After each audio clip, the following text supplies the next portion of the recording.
Salut, je suis Guy-Serge Kwame Kofi, ton professeur de philosophie. Aujourd'hui, nous allons voir un thème qui nous importe tous, un thème très important, c'est la conscience. Je sais que tu as déjà entendu parler de la conscience. Alors, la conscience, ce terme-là, fait partie d'une très grande problématique en philosophie. L'homme peut-il relever le défi d'une existence libre? C'est la problématique 1. Ensuite, le problème 1 se décline comme suite. La connaissance de l'homme est-elle possible? L'objectif que nous assignons est le suivant. Montrer la complexité de la nature humaine. C'est-à-dire montrer soit l'homme tantôt comme être doué ou doté de conscience, ou encore l'homme comme être doté d'inconscient. Mais pour ce qui concerne cette vidéo, nous allons démontrer du moins l'homme comme un être doté de conscience. Notre plan s'établit comme suite. Nous allons voir l'approche définitionnelle de la conscience. Si tu veux, qu'est-ce que la conscience, etc. Et ensuite, nous verrons la conscience comme moyen privilégié de la connaissance du monde. Et enfin, la conscience comme caractéristique fondamentale de l'homme. Allons-y avec l'approche définitionnelle de la conscience. Ici, je veux t'amener à comprendre qu'est-ce que la conscience. La conscience vient du latin cum scientia, ce qui vient avec la science, c'est-à-dire accompagné de science, ce qui est accompagné de science, de savoir. Et la conscience, c'est cette capacité-là à l'homme qu'à l'homme, justement, du moins, d'être présent à soi-même dans tout ce qu'il fait. Quand on dit d'un être humain qu'il est conscient, ça veut dire qu'il a la raison. Dans la conscience, il y a la raison.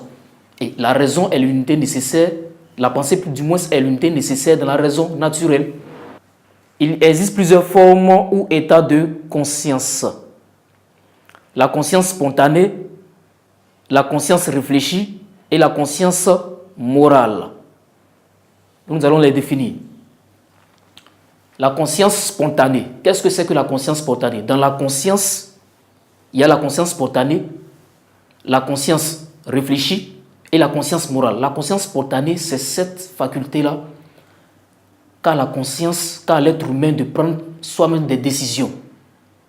De prendre des décisions, d'avoir une information sur lui-même et sur le monde extérieur. Il est conscient des choses, il est conscient qu'il est un être humain, il est conscient qu'il est dans la vie, il est conscient qu'il est dans la société.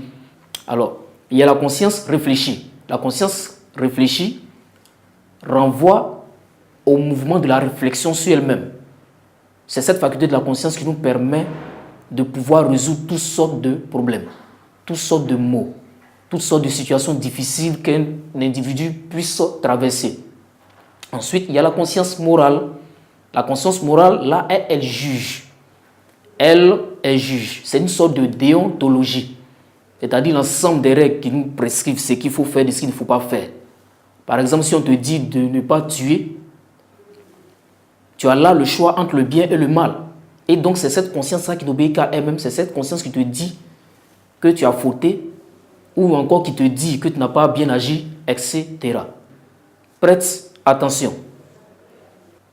Nous avons Rousseau dans Émile de l'éducation. Il affirme conscience, conscience, instinct divin, immortel et céleste voix, juge infaillible du bien et du mal, qui rend l'homme semblable à Dieu. C'est toi qui fais l'excellence de sa nature et la moralité de ses actions. Alors, il y a cette pensée de l'auteur rejoint ou confirme celle de Swedenborg. La conscience est la présence de Dieu dans l'homme. Ça, c'est tiré des arcanes célestes. Alors, on parle ici de cette faculté divine-là qui est en l'homme. C'est comme une parcelle du divin en l'homme qui va l'orienter, qui va le guider, qui va lui permettre d'opérer des choix, mais des choix judicieux. Nous continuons au fur et à mesure. J'espère que tu me suis et que nous allons mieux nous comprendre. La mémoire nous situe dans les 3 dimensions du temps, le passé, le présent et le futur. La mémoire est la faculté de percevoir le passé et de nous représenter comme actuel par le souvenir. La conscience ne se distingue pas de la mémoire car elle a un pouvoir de synthèse qui nous permet d'opérer des choix et de nous situer dans le temps. Bergson affirme, toute conscience est mémoire, conservation et accumulation du passé dans le présent.